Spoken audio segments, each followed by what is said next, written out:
ہماری دنیا میں ایسے بہت سے راز ہیں یا ایسی بہت سی چیزیں چھپی ہوئی ہیں جن کو دیکھ کر انسانی عقل دنگ رہ جاتی ہے۔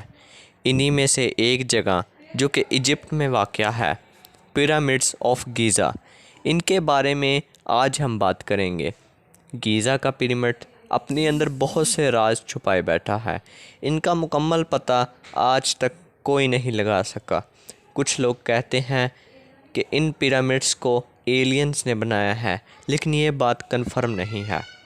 آخر کیسے آج سے 4000 سال پہلے لوگ اس طرح کا سٹرکچر بنا سکتے تھے جبکہ تب کوئی ٹیکنالوجی بھی نہیں تھی؟ اس کی زیادہ تر معلومات کو پرائیویٹ ہی رکھا گیا ہے۔ اس کے بارے میں مکمل جاننے کی اجازت ایجپٹ گورنمنٹ کسی کو نہیں دیتی، اور اس کے اندر جانے کی اجازت بھی ہر کسی کو نہیں ہوتی۔ آخر کیوں گورنمنٹ اس کے اندر کسی کو نہیں جانے دیتی؟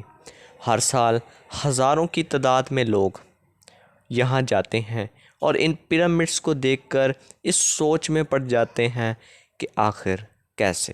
ویڈیو میں مزید آگے بڑھنے سے پہلے آپ سے گزارش ہے کہ ویڈیو کو لائک کریں، چینل کو سبسکرائب کریں۔ ویڈیو کو سٹارٹ کرتے ہیں۔ History of pyramids. یہ 4000 سال پہلے تعمیر ہوئے۔ ایجپٹ میں ٹوٹل 118 پیرامڈس ہیں۔ ان میں سے سب سے زیادہ بڑا اور اونچا pyramid the great pyramid of Giza ہے۔ یہ تقریباً 13 ایکڑ زمین پر پھیلا ہوا ہے۔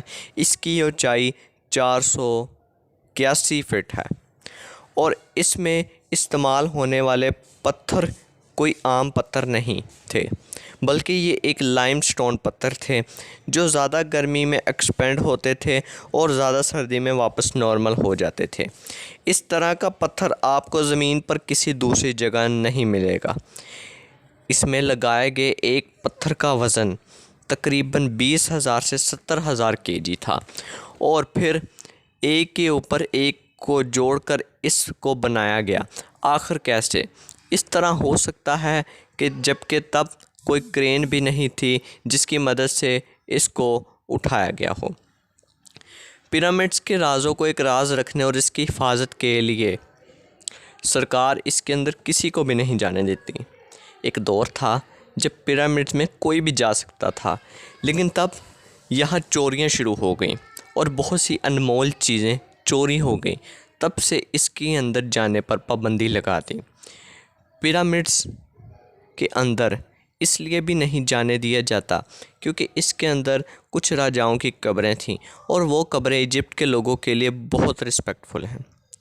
اس پیرامڈ کا ٹوٹل وزن 60 لاکھ ٹن ہے، جو کہ 12 برج خلیفہ کے برابر ہے۔ آخر اس کو بنانے کا مقصد کیا تھا؟ اس دور کے آرکیٹیکٹ تو سر پکڑ کر بیٹھ گئے ہیں کہ آخر کیسے 4000 سال پہلے بغیر کمپس کے اس کے چاروں سائڈز کو سیٹ کیا گیا ہوگا۔ آرکیٹیکٹ کا کہنا ہے سب سے پہلے ان انجینئر نے ایسی زمین تلاش کی ہوگی جو اتنے لاکھ ٹن کا وزن برداشت کر سکے، اور اس کے بعد پولر سٹار، یعنی وہ ستارے جن کی مدد سے زمین کے پول کا پتہ لگایا جاتا ہے، ان کی مدد سے پیرامڈ کی ہر سائڈ کو مارک کیا گیا ہے۔ اس کے بعد زمین کو لیول کرنا تھا۔ اس 13 ایکڑ کی زمین میں اگر ایک بھی جگہ سے زمین کا لیول خراب ہوتا تو پیرامڈ کا بننا مشکل تھا۔ اب زمین کو لیول کرنے کے لیے تب کوئی آلات تو تھے نہیں۔ ابھی اسکرین پر جو آپ ٹول دیکھ رہے ہیں، اس کو لیول کرنے کے لیے استعمال کیا گیا تھا۔ اس کی دونوں سائڈز پر لکڑی اور درمیان پر رسی سے بندھا پتھر ہے۔